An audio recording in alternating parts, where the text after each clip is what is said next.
Good morning and thank you for coming. My name is Jon Sever. I am an HDLS project manager with Pannoni Associates. Today I will be presenting on 3D tank analysis with a FARO focused 3D scanner and KUBIT PointSense plant. I will be showing you a case study where Pannoni Associates was able to use PointSense plant to analyze an above ground storage tank. Before we get into talking about the case example, I'd like to give you a little bit of background on myself and Pannoni Associates. Pannoni is a multidiscipline engineering firm providing services in science, planning, and design consulting. We also provide design build services to private and government agencies around the world. All of our services are provided globally. We are an employee-owned company. We have 1,200 employees spread out over 28 offices in the United States. We are ranked within the top 100 firms by Engineering News Record, and we have received numerous awards for various projects and for our corporate culture. Also, we are celebrating our 50th anniversary now.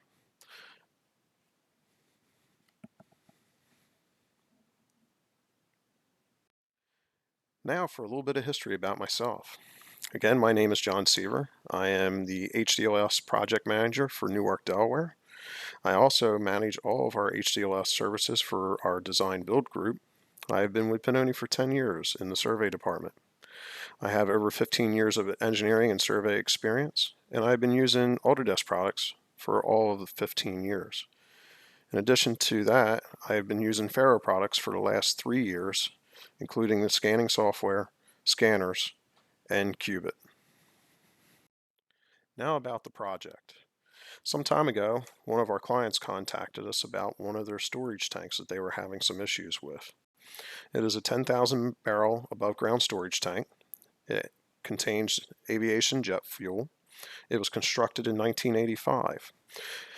Since 1985, it's had various shell repairs over its lifespan, including some various upgrades to bring it into compliance. It had been out of service for the last 3 years due to some issues that they had found when they had completed some of the upgrades. And some of the problems that they found was that the floating pan inside of the tank was binding up at the top of the tank.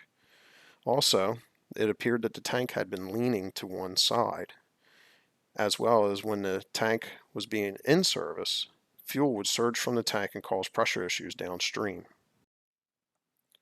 So how do we find the problems with the tank?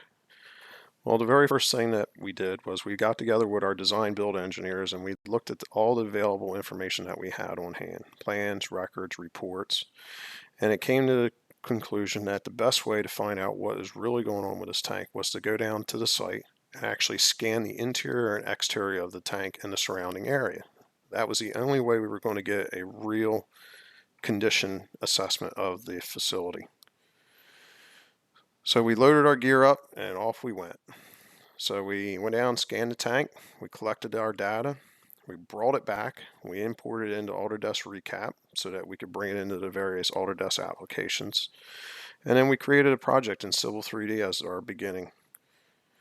Once we created our Civil 3D project, we began to use KUBIT to begin our analysis of the data.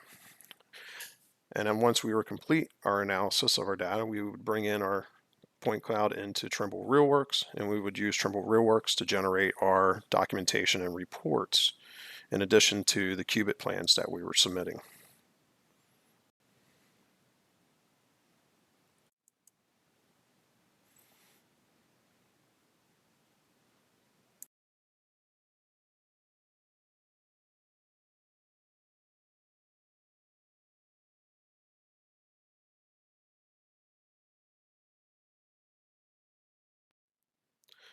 So what equipment did we use to scan and analyze the tank? Well, we used our FARO S120 Focus 3D laser scanner. We also took with us 2 cases of ATI spheres and our paper targets. As part of our field package, we also carry with us a Lenovo W520 laptop that is completely outfitted with 32 gigs of RAM and dual solid-state drives. On this project, we used FARO Scene 5.3 to register all of our clouds, and we used Autodesk Recap for the use of bringing all of our point cloud data into the various Autodesk products. We used Autodesk Civil 3D to generate our plans and our heat maps, and we used KUBIT PointSense to do our analysis on the point clouds. In addition to KUBIT, we also use Trimble RealWorks as our report tool.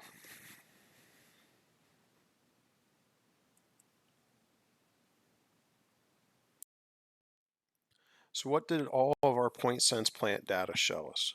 Well, first, it showed us that we had severe deformation in various locations at or near the prior repairs to the tank shell. We knew from the standards that we were working with that we could not exceed a total of 4 inches of deformation in or out on the tank shell, but the plans were telling us that we had 8 inches or more deformation around the perimeter. Also, we were able to determine that the pan wipers were not in contact with the shell areas at the deformation locations, allowing contaminants into the fuel system. Also, with PointSense plant, we were able to confirm to our client that the tank was not leaning. We were able to generate a foundation report showing at various locations around the tank perimeter, the elevations only fluctuated 1/4 of an inch. Additionally, we confirmed that the pan was binding in the top of the tank from the deformation areas.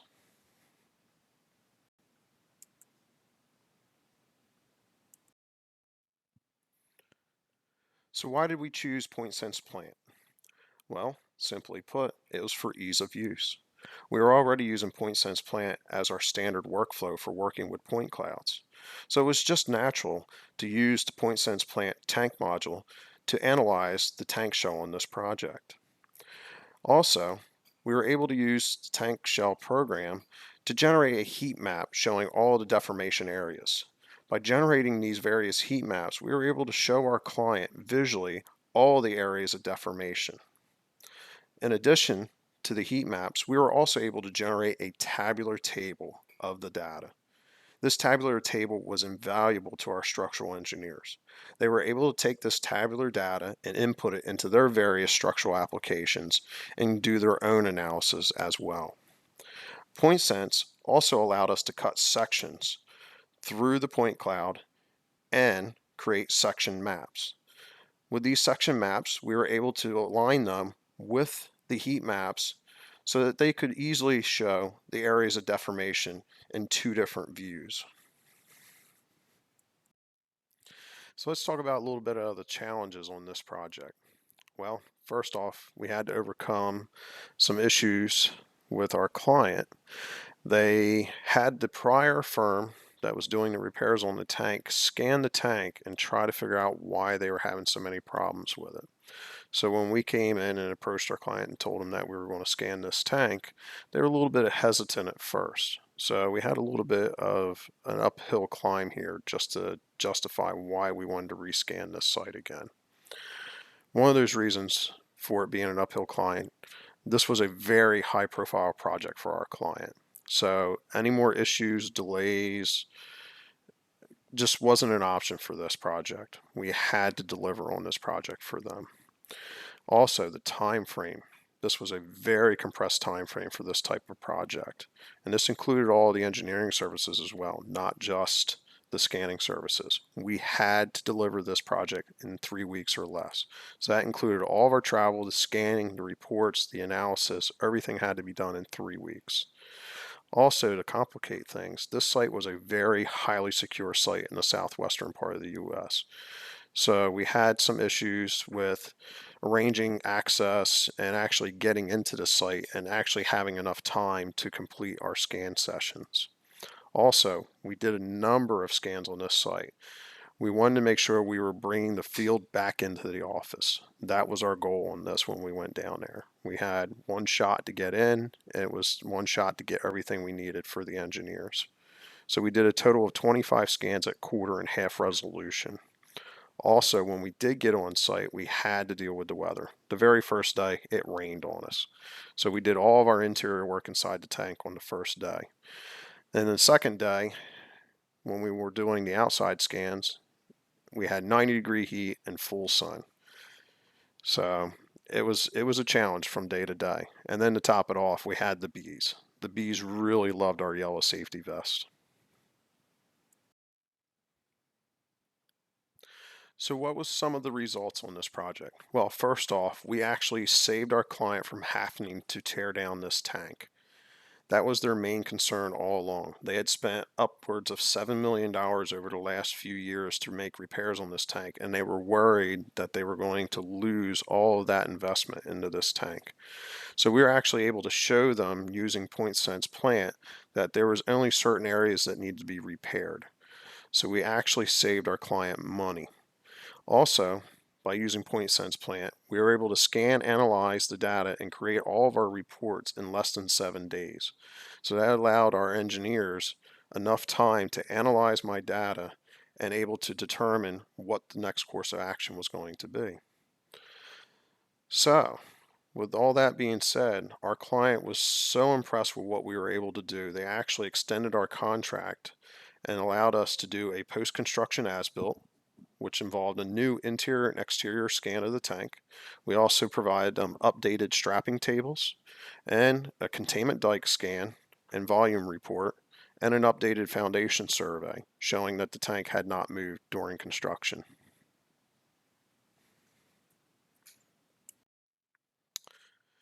Well, with all projects, there's always room for improvement. And some of the areas that we saw we needed improvement was we needed to streamline our data extraction process. KUBIT worked flawlessly, but working on these compressed timelines, we needed to have more staff trained in using the tank analysis software. For the most part, it was just myself and one other staff member working on this. So to make it more efficient, we could actually train more staff and put them on this project to turn the product around quicker. Also, we learned we could reduce the number of field staff from 3 to 2. We were concerned because of access and safety issues that we would need 3 personnel. But when we finished the project, we actually determined we could actually do this safely with 2 personnel, 2 scanning personnel, and a health and safety officer. Additionally, the biggest hurdle that we had to cross on this project was our data storage. This project alone exceeded 200 gigabytes in data. With all of our reports, the point clouds, everything, we actually had problems storing this project, so we needed to increase our network storage capacity.